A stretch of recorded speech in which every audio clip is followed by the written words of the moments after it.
Hello everyone, আসসালামু আলাইকুম। Back to my channel পাতার হাড়ি কুকিংস থেকে আপনাদেরকে জানাচ্ছি স্বাগতম। আশা করছি বন্ধুরা সকলেই ভালো আছেন, সুস্থ আছেন।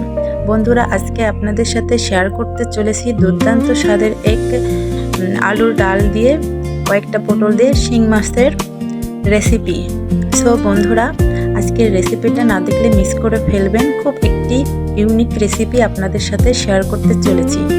বাসায় একবার এই রেসিপিটা ট্রাই না করলে বুঝতেই পারবেন না কতটা মজাদার হয় এই রেসিপিটি। সো কথা না বাড়িয়ে রান্না পর্যায়ে চলে যাওয়া যাক।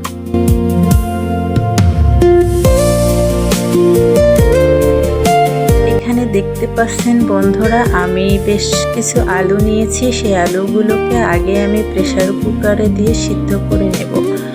সো এ পর্যায়ে দেখতে পাচ্ছেন বন্ধুরা, আমি কড়াইয়ে কিছু তেল দিয়ে আগে থেকে শিং মাছগুলো আমি একটু মেখে নিয়েছিলাম হলুদ আর লবণ দিয়ে। সেগুলাই এবারে আমি কড়াইয়ে দিয়ে একে একে সবগুলোই হালকা আস্তে ভেজে নেব।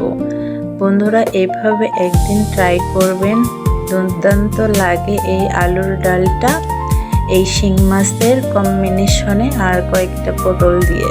সো বন্ধুরা, দেখতে পাচ্ছেন আমি এগুলা সব অফ ক্যামেরায় ভেজে নিয়েছি। এবার আমি পটলগুলোকেও একটু হালকা ভেজে নেব।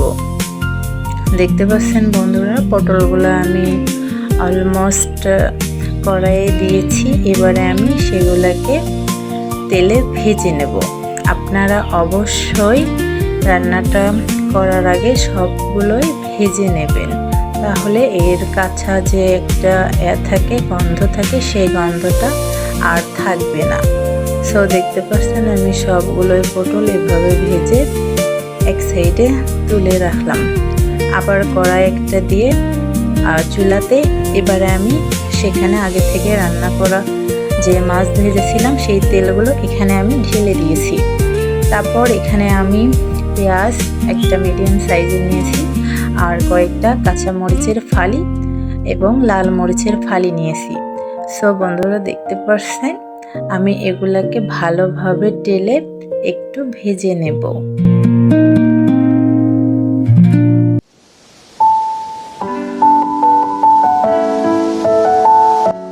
তো বন্ধুরা, আপনারা একটু খেয়াল করবেন মশলাগুলো যেন পুড়ে না যায়।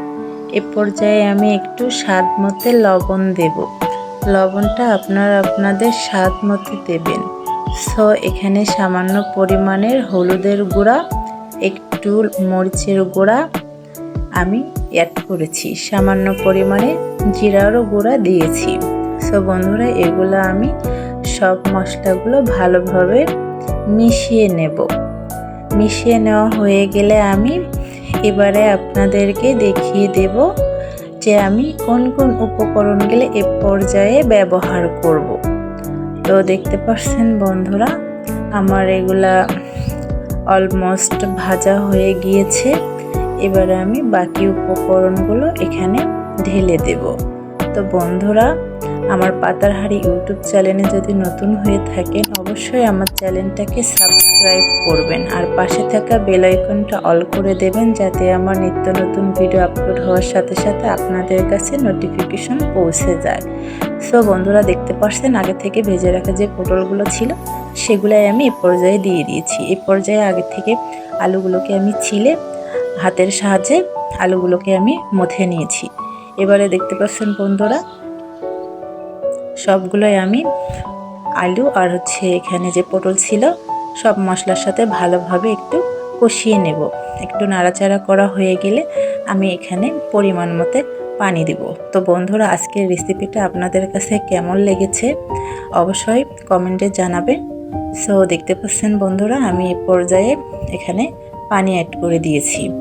অবশ্যই আপনারা এখানে পরিমাণ মতো পানি দেবেন, যেহেতু এটা আমার ডাল, তো সেই ক্ষেত্রে একটু পানিটা বেশি লাগবে। সো আপনারা যদি ডালটা একটু পাতলা খেতে চান পানির পরিমাণটা একটু বাড়িয়ে দেবেন, একটু যদি গাঢ় টাইপের খেতে চান একটু কম দেবেন। সো এই পর্যায়ে আমি ঢাকাটা দিয়ে 15 থেকে 20 মিনিটের মতো এখানে আমি রান্না করে নিয়েছি। এই পর্যায়ে দেখতে পাচ্ছেন বন্ধুরা, আমার ডালটা ভালোভাবে বলক এসে গেছে আমি এখন ঢাকনাটা সরিয়ে দিয়ে এবারে আপনাদেরকে একটু নেড়েচেড়ে দেখিয়ে দিচ্ছি। সো বন্ধুরা, যারা আমার ভিডিওটা দেশ ও দেশের বাইরে থেকে দেখতেছেন বন্ধুরা, তাদেরকে অসংখ্য ধন্যবাদ। আর যারা আমার চ্যানেলটা সাবস্ক্রাইব করেছেন তাদেরকে অসংখ্য ধন্যবাদ। এ পর্যায়ে দেখতে পাচ্ছেন বন্ধুরা, আগে থেকে যে ভেজে রেখেছিলাম মাছগুলো, সেই মাছগুলো আমি এখানে একটা একটা করে ডালের মধ্যে অ্যাড করে দিয়েছি। এবারে একটু আমি দিয়ে ভালোভাবে নেড়েচেড়ে মিশিয়ে নেব।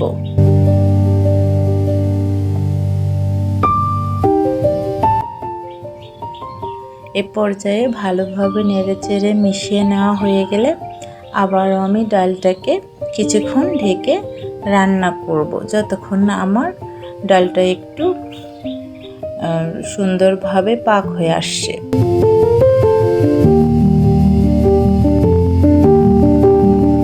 তো এই পর্যায়ে দেখতে পাচ্ছেন বন্ধুরা, অলমোস্ট ডালটা আমার পাক হয়ে আসছে। আপনাদেরকে দেখিয়ে দিচ্ছি কতটা সুন্দর ও সুস্বাদু হয়েছে আমার রান্নাটি। যদি বন্ধুরা আমার রান্নাটা ভালো লেগে থাকে একটা লাইক দেবেন, আর যদি আরও একটু বেশি ভালো লাগে একটা সুন্দর কমেন্ট রেখে যাবেন, আমি যেন কমেন্ট ধরে আপনাদের পরিবারে যুক্ত হতে পারি।